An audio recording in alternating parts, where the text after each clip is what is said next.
Hello everyone, welcome back to my channel. কেমন আছো তোমরা? আশা করি সবাই খুব ভালো আছো আর আমরাও খুব ভালো আছি। তো এই যে দেখতেই পাচ্ছ, ঘুম থেকে উঠে লেগে গেছি সংসারের কাজে। তো আজকে হচ্ছে রবিবার আর পুজো যেহেতু শুরু হয়ে গেছে, গণপতি বাপ্পাও চলে এসছে, তো পুজোর তো ঘরবাড়ি পরিষ্কার করা দরকার। তো সেটাই আজকে করব, খুব ডিপ ক্লিন করব ঘরবাড়ি আজকে। আর হচ্ছে সেটাই তোমাদের সাথে শেয়ার করব। তো আশা করি তোমাদের ভালো লাগবে। তো যদি ভালো লাগে তাহলে প্লিজ একটা লাইক কমেন্ট করে দিও, শেয়ার করে দিও। আর যারা এই ভিডিওতে প্রথম এসছো, নতুন আছো, আমার চ্যানেল ভিজিট করেছো, তো তাদের কাছে একটাই রিকোয়েস্ট যে কেউ ভিডিও স্কিপ করে দেখো না, পুরো ভিডিওটা দেখো। যদি ভালো লাগে তাহলে অবশ্যই চ্যানেলটিকে সাবস্ক্রাইব করে আমাকে একটু সাপোর্ট করে ভালোবাসা দিও। তো এই যে ঘুম থেকে উঠে কাজে লেগে পড়েছি। আর হচ্ছে বললামই যে পুজোর জন্যই করছি ঘর পরিষ্কার। তো আজকে খুব ভালোভাবে ঘরটাকে একদম সুন্দরভাবে ডিপ ক্লিন করব। আর তারপরে আজকে ডিপ ক্লিন করে নিয়ে তারপরে তো হচ্ছে সপ্তাহ সপ্তাহ ওটা হালকা ফুলকা করে নিলে পরেই হয়ে যাবে। তো যেহেতু বর্মশাই আজকে বাড়িতে ছিল, তো আজকে আমার কাজগুলো করতে খুবই সুবিধা হয়েছে। তো ঘুম থেকে উঠে আগে নিজে ফ্রেশ হয়ে বাচ্চাকে ফ্রেশ করিয়ে ওকে খাইয়ে আমরা নিজেরা সকালের যা একটু চা নাস্তা করেছিলাম। চা নাস্তা বলতে সকালবেলা চাটা বানিয়েছিলাম আর বাইরে থেকে পুরি নিয়ে এসেছিলো, তো সেটা খেয়েছিলাম সকালবেলা। তো খেয়ে তারপরে হচ্ছে বাবুকে ওই বাড়িতে দিয়ে এবার হচ্ছে আমি ঘরের কাজগুলো করতে লাগলাম। কারণ ওকে এই বাড়িতে রেখে তো কাজ করা যাবে না, যেহেতু ঘরের ঝুল ঝাড়ছি আর বাচ্চা মানুষ সর্দি লেগে যাবে। তো তোমরা দেখতেই পাচ্ছ যে আমি কিন্তু হচ্ছে নাকের মধ্যে হচ্ছে একটা ওড়না পেঁচিয়ে নিয়েছি, কারণ আমার ডাস্ট অ্যালার্জি খুব। তো এর জন্য আমি হলো খালি মুখে এইভাবে আমি কিছু যদি না বেঁধে নিই তাহলে কিন্তু আমি কাজ করলে পারে আমি অসুস্থ হয়ে যাই, যার কারণে এইভাবে করে কাজ করছিলাম। তো তারপরেও কিন্তু আমার হলো অ্যালার্জি হয়েছেই, একটু একটু তো হয়েছে, ওষুধ খেয়েছিলাম।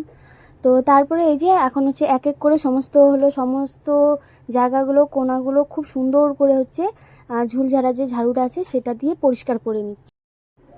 আর আজকে এত পরিমাণে গরম ছিল, এত রোদ, তোমরা পুরো ভিডিওটা দেখো, দেখলেই বুঝতে পারবে। তো এতটাই রোদ ছিল আর এতটাই গরম ছিল যে খুবই কষ্ট হয়েছে কাজগুলো করতে। কিন্তু কি করব, পুজো যেহেতু চলে এসছে আর হচ্ছে বর সেরকম ছুটি পায় না, ও সপ্তাহে একটা দিনও ছুটি পায় না। রবিবারটা তাও ওকে একবেলা না একবেলা ওকে কাজে যেতেই হয়। তো বাচ্চাকে রেখে বাচ্চাকে নিয়ে এই সমস্ত কাজ আমার দ্বারা, যদি কেউ না থাকে, কেউ বাচ্চাকে না দেখার মতন থাকে, তাহলে আমি করতে পারি না। তো ওকে অনেক রিকোয়েস্ট করে বললাম যে আজকের দিনটা তুমি একটু বাড়িতে থাকো, কারণ আমাকে পরিষ্কার করতেই হবে। তারপরে যখন ভালো মতন পরিষ্কার করে নিব, তারপরে পরে আমি আস্তে আস্তে ওই সপ্তাহ সপ্তাহ একটু একটু করে ঝাড়া মোছা করে নিলেই হয়ে যাবে। তো ভাদ্র মাসে কাপড়ও রোদে দিতে হয়। তো আমার এবছর আর কাপড় রোদে দেওয়া হবে না, কারণ হচ্ছে বাড়িতে জায়গার খুবই অভাব। আর হচ্ছে সেটা তোমরা ভিডিওতে দেখলেই বুঝতে পারবে আমাদের উঠোনটা কত ছোট আর জায়গার খুবই অভাব। তো আমার ঘরেও ছোট বাচ্চা, প্রচুর পরিমাণে ডেইলি কাপড় বের হয়। আর আমার ছোট জায়ের ঘরেও ছোট বাচ্চা, ওর ঘরেও হলো প্রচুর কাপড় হয়, বড় জায়েরও সেম। আর জায়গা যেহেতু নেই, এর জন্য আর এই বছর কাপড় রোদে দেবো না। আর আগে যখন বাবু ছোট ছিল, তো ওকে রেখে রেখে কিন্তু আমি এই বাড়িতে কাজগুলো করে নিতে পারতাম। আর হচ্ছে এখন যেহেতু ও বড় হয়ে গেছে, এখন বুঝে একটু একটু, তো এখন না ও কারো কাছে থাকতে চায় না। মানে ও খেললে পারেও আমাকে ওর আশেপাশেই থাকতে লাগবে, তো ওকে নিয়ে কাজ করা না খুবই কষ্ট হয়ে যায়। তো কি করব, এর জন্য ওর বাবা থাকলে পারে আবার খুবই ভালো হয়, তখন আমি খুব সুন্দর করে মন ভরে আমি ঘরের কাজগুলো করতে পারি। তো তারপরে এই যে ঘরের ঝুলগুলো ঝেড়ে নিয়ে ফুল টুলগুলো সব হলো ঝেড়ে নিয়ে মুছে টুছে নিয়ে তারপর ফুলগুলো ভিজিয়ে দিয়েছি, ওগুলো ধুয়ে দিব। কারণ যেহেতু কাপড়ের ফুল, তো সেগুলো ধুয়ে দেওয়া যায়। তো তারপরে এক এক করে একটা কোণার থেকে পরিষ্কার করতে শুরু করলাম। সুকেসটা মুছে নিচ্ছি, ঝেড়ে নিচ্ছি। আর টিভিটার পিছনে এতটা ঝুল হয়েছে। তো আমি একটা জিনিসই বুঝে পাই না, আমার ঘর সবসময় বন্ধ থাকে আর আমার ঘরে কোনো দিকেই কোনো রকমের ফাঁকা নেই, তো তারপরে এত ঝুল কি করে জমে যায় সপ্তাহ সপ্তাহ পরিষ্কার করার পরেও, বুঝেই পাই না সেই জিনিসটা। তো ক্যামেরাতে হয়তো সেরকম একটা তোমরা বুঝতে পারছো না, প্রচুর পরিমাণে ঝুল হয়ে গেছিলো। তো আগের সপ্তাহে ভেবেছিলাম করব। তো আগের একটা ভিডিওতে তোমাদেরকে বলেছিলাম যে দিদি ওদিন পরিষ্কার করছিল বলে আমার আর করা হলো না। তো তারপরে এই যে সুকেসটা মুছে নিয়ে তারপরে এখন হচ্ছে ড্রেসিং টেবিলটা এসে পরিষ্কার করে নেব। তো তারপরে ফ্রিজটা পরিষ্কার করব। তো এক এক করে করছি, তাহলে জিনিসগুলো খুব সুন্দর করে গোছানো হবে, পরিষ্কারও হবে। তো এই ড্রেসিং টেবিলটার মধ্যে আমি কোনো কিছুই রাখতে পারি না, তার কারণ যে আমার ছেলে। তো সব জিনিস দেখো, ওই শোকেসের উপরে যে একটা নীল রঙের ঝুড়ি আছে ওটার মধ্যে সব কিছু ঢিপি করে রেখেছি, কারণ যেটাই রাখবো সেটা নিয়ে ও খেলা শুরু করবে। আর ছোট বাচ্চা, ভয় লাগে, ক্রিম বলো বা কোনো রকমের জিনিস বলো, ও তো বুঝে না, সব কিছু নিয়ে খেলা করে মুখে দিয়ে ফেলে। তো এর জন্য আমি ড্রেসিং টেবিলটা একদমই টোটালি খালি করে রেখেছি, কিচ্ছুই নেই। তো ভেবেছিলাম যে দেখি একটু একটু রাখবো। তো কয়েকটা জিনিস রেখেছিলাম, তো ওর উৎপাতে আবারও আমাকে সেগুলো সরিয়ে দিতে হয়েছে। তো তারপরে এই যে ড্রেসিং টেবিলটা পরিষ্কার করে নিয়ে তারপরে এখন ফ্রিজটা পরিষ্কার করে নিচ্ছি। আর আমার বর ছেলেকে ওই বাড়িতে রেখে ও একটু ওরও মানে ফাঁকিবাজি করছিল, ফাঁকিবাজি বলতে ওরও একটু সময় কাটাচ্ছিল। আমাদের এখানে ওই একটা ফুটবল খেলা হচ্ছিল, বড় খেলা হচ্ছিল, ম্যাচ হচ্ছিল আর কি। তো বাবুকে রেখে ও ওখানে একটু খেলা দেখছিল, আবারও গিয়ে বাবুকে দেখছিল, আবার বাড়িতে আসছিল যে কোথায় দরকার পড়ে আমার কোনো কাজে হেল্পের লাগে নাকি বা বাবু কান্না করছে নাকি, তো সব দিকেই খেয়াল করছিল। তো তারপরে ও বাড়িতে এলো, আসার পরে আমি বললাম যে কোনো একটা ব্যবস্থা করো, কারণ ঘরটা এতটাই ছোট আর হলো জিনিসও দেখো খুব বেশি নেই, তারপরও ঘরটা এতটাই ছোট, খুব অসুবিধা হয়ে যায়। তো আমি বললাম যে এক কাজ করি, আজকে একটু জিনিসগুলো উল্টো পাল্টো করে দিই, তো দেখি কোন দিকে রাখলে পারে কি কীরকম কতটুকু জায়গা হয়। তো ওকে বললাম আলমারিটা এই পাশে সরিয়ে দাও। আর যেহেতু আলমারির নিচটা তো ঝাড়ুও যায় না, মোছাও যায় না, তো ওই জায়গাটা না একদমই মানে তেল চিটে কেমন জানি একটা হয়ে গেছে, লাল লাল হয়ে গেছে। তো সেই জায়গাটাও পরিষ্কার করে নিচ্ছি। আর আমি আলমারিটা ওই পাশে সরিয়ে দিয়ে অনেকক্ষণ ধরে দুজনে চিন্তা করছিলাম যে জায়গাটা কোন পাশে রাখলে পারে বেশি হবে, কি করব, এখানেই ঠিক আছে কিনা, দুজনেই ওটা আমরা ভাবছিলাম বসে বসে অনেকক্ষণ।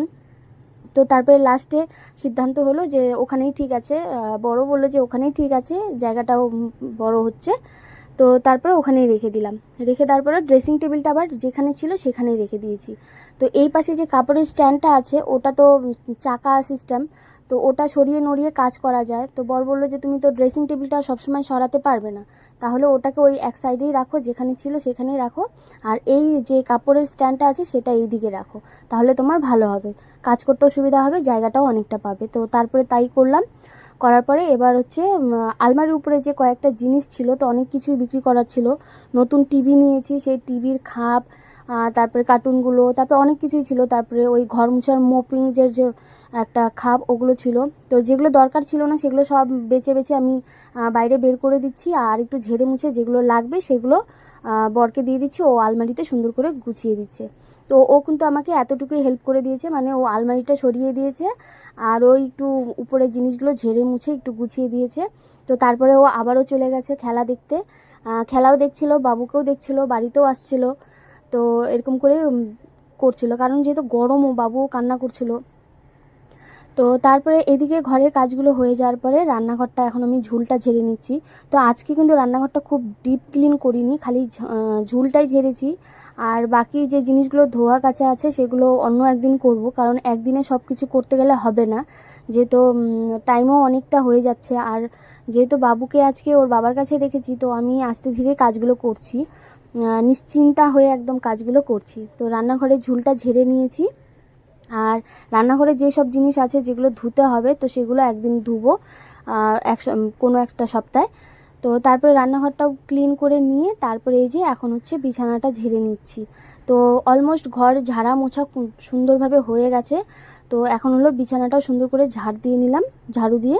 তো তারপরে হচ্ছে এখন ঘরটা ঝাড় দিয়ে নিয়েছি। তো ঘরটা কিন্তু আমি দুবার করে ঝাড় দিয়েছি, যেহেতু কোনায় কোনায় ঝুল ঢুকেছিল। তো একবারে ঝাড় দিয়ে দেখলাম যে মানে ময়লাগুলো যাচ্ছিল না। তো তারপরে আমি আরও একবার ঝাড় দিয়েছিলাম। আর সকালবেলা তো ঘুম থেকে উঠে ওই বালিশের কভারগুলো সব খুলে বিছানার চাদরটা তুলে বালিশগুলো সব রোদে দিয়ে দিয়েছি। তো আজকে বিছানার তোষক আর বিছানার যা আছে সেগুলো আর রোদে দেওয়া হয়নি, কারণ একদিনে সব কিছু করতে গেলে হবে না, সময়েরও দরকার, ছোট বাচ্চা, স্নান খাওয়া ঘুম সব কিছুই আছে। তো আমি খালি ওই ঘরের কাজ নিয়ে থাকলে হবে না, তো এর জন্য আজকে খালি বালিশগুলোই রোদে দিয়েছি আর বিছানাটা রোদে দেওয়া হয়নি। তো এর আগেই হলো 2-4 দিন আগে বিছানাটা রোদে দেওয়া হয়েছিল, এর জন্য আর বিছানাটা আজকে রোদে দিইনি। তো তারপরে ঘরটা ঝাড় দিয়ে এই যে ঘরের পর্দাটা লাগিয়ে নিলাম। তারপর হচ্ছে এখন বিছানার চাদরটা পেরে নিচ্ছি। তো বিছানার চাদরটা পেরে নিয়ে তারপরে বাইরে গিয়ে কাজগুলো করব। তো আজকে ভিডিওটা একটু বড় হলো, তো আশা করি তোমাদের কেমন লেগেছে তোমরা বলবে, তো আর দেখবেও, তোমরা ভালোবাসাও দেবে। তো এতটুকুই তোমাদের কাছে আশা। তো তারপরে হচ্ছে আমি ওই বিছানার চাদরটা বিছানায় পেরে নিয়ে তারপরে মনে পড়েছে যে আমি তো ফ্যানটা তো ঝুল ঝেড়েছি কিন্তু মুছিনি, তো তারপরে আবার মুছে নিলাম, যেহেতু ঝুলটা ধুলোটা ওটা তো সরে গেছে, তো ভিজা একটা ন্যাকড়া দিয়ে সেটা মুছে নিলাম। তারপরে এই যে এখন হচ্ছে ঘরটা মুছে নিচ্ছি। তো ঘরটা মুছে নিলে তাও অনেকটা কাজই হয়ে যাবে, আরও অনেক কাজ রয়েছে। তো তখন ঘড়িতে কটা বাজে, ওই 12টা 1টার মতন বাজে, 1টার মতন মনে হয় বাজে। আর বাইরে দেখতেই পাচ্ছ কি পরিমাণে রোদ, আর প্রচুর পরিমাণে গরম ছিল আজকে। তোমরা হয়তো ভিডিওতে দেখে বুঝতেই পারছো যে কি হারে রোদ পড়েছে, যেহেতু ভাদ্র মাস, গরম হওয়ারই কথা। তো তারপরে এই যে দেখো এক কোণায় কোণায় সুন্দর করে মুছে নিচ্ছি। আর ঘর মুছেছিলাম হলো নিরমা আর হচ্ছে ফিনাইল দিয়ে, যেহেতু ওই জায়গাটা যেখানে আলমারিটা ছিল, তো ওই জায়গাটা কেমন একটু লাল লাল হয়ে গেছে, জংয়ের মতন পড়ে গেছে। তো এই যে দেখো ওই কোণাটার মধ্যে, তো ওই জায়গাটা খুব ভালো করে ঘষে ঘষে হচ্ছে পরিষ্কার করে নিলাম। তো মুছতে মুছতে আস্তে আস্তে ওটা ঠিক হয়ে যাবে। তো লাল হারপিক দিলে পরে কিন্তু ওই জায়গাটা খুব সুন্দর পরিষ্কার একদম সাদা টাইলস হয়ে যেত, কিন্তু দিলাম না, কারণ হচ্ছে ঘরের ফ্লোর আর হলো বাচ্চা, যেহেতু ছোট বাচ্চা খেলা করে, তো হারপিকটা এখানে না দেওয়াটাই সেফ মনে হলো আমার। তো এর জন্য আর ওখানে হারপিকটা দিলাম না, যে ডেইলি ডেইলি মুছতে মুছতে ওই জায়গাটা আবার নর্মাল হয়ে যাবে, যেরকম টাইলসের সাদা কালার সেরকমটাই হয়ে যাবে। আর আমার টাইলসটার কালারটা কিন্তু হচ্ছে সাদা। তো আমার সাদা কালার খুবই পছন্দ, এর জন্য আমার রান্নাঘরেও সাদা টাইলস, সব মানে সব কিছু সাদা।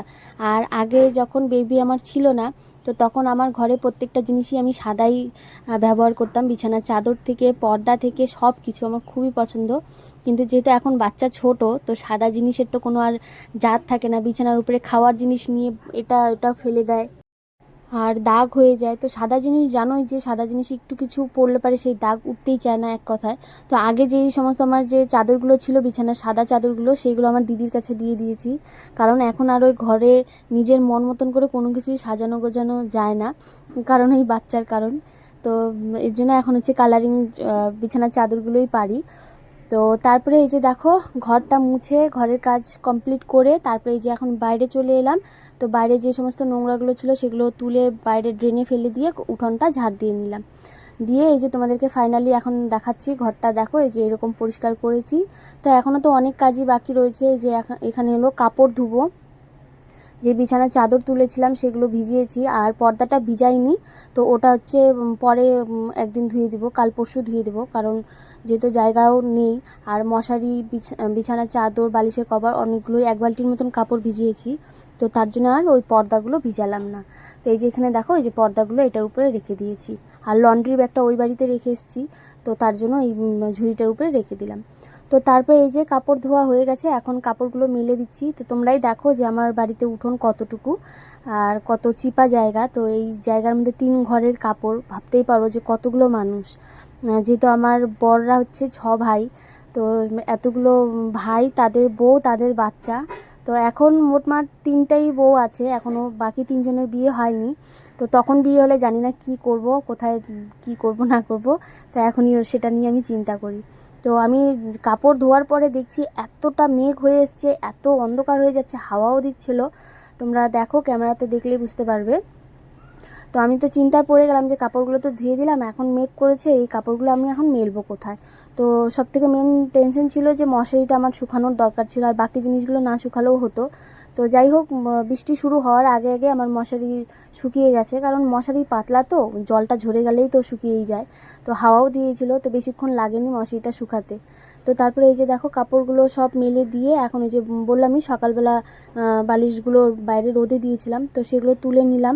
আর সকালে যে কাপড়গুলো ধুয়ে দিয়েছিলাম সেগুলোও তুলে নিলাম। আর এই যে দেখো ওয়েদারের কি অবস্থা, সেই হাওয়া আর হচ্ছে মেঘও হয়েছে প্রচুর, সে মানে খুবই মেঘ হয়েছে, মনে হচ্ছিলো যে সন্ধ্যা লেগে গেছিলো এরকম। তো যাই হোক, সব কাজ করার পরে যখন বরমশাই বিরিয়ানি নিয়ে এসে খাওয়ালো, তো তখন তো একদম শান্তিই শান্তি, কারণ যেহেতু রান্না করিনি আর বাবুকে ওই বাড়িতেই হলো খাইয়েছে দিদিরা, তো তার আমাদের দুজনের জন্য, তো দুজনের না 3 জনের জন্যই নিয়ে এসছে। তো আমরা যেহেতু বিরিয়ানির মাংসটা খেতে একদমই পছন্দ করি না, যেহেতু ওটার মধ্যে মশলাও ঢুকে না, কোনো রকমের স্বাদ থাকে না, তো এর জন্য আমরা মাংসটা আনি না। তো একটাই চিকেন বিরিয়ানি আনা হয়েছে, আর একটাতে ছিল ডিম আলু দিয়ে, আর একটা এমনি প্লেন ছিল। তো বর বললো যে এত কাজ করেছো, থাক, রান্না আর করতে হবে না। আমি ভেবেছিলাম যে সেদ্ধ ভাত করে খাবো, তো ও নিয়ে আসলো, নিয়ে এসে বললো যে এই যে বিরিয়ানি খাও, কারণ হচ্ছে এখন আর রান্না করতে হবে না, অনেকটা বেলা হয়ে গেছে। তো ছেলে ওই বাড়িতে খায়নি, 2-1 গাছ ভাত খেয়েছিল। তো তারপরে এই যে 3 জনে মিলে এখন বসে খাচ্ছি দুপুরবেলার খাওয়া। তো এই যে দেখো আমার অ্যালার্জি। আজকের মতন ভিডিওটা এখানেই শেষ করলাম। কেমন লাগলো অবশ্যই কমেন্ট করে জানিও। তো সবাই ভালো থেকো, সুস্থ থেকো, দেখা হচ্ছে নেক্সট ভিডিওতে।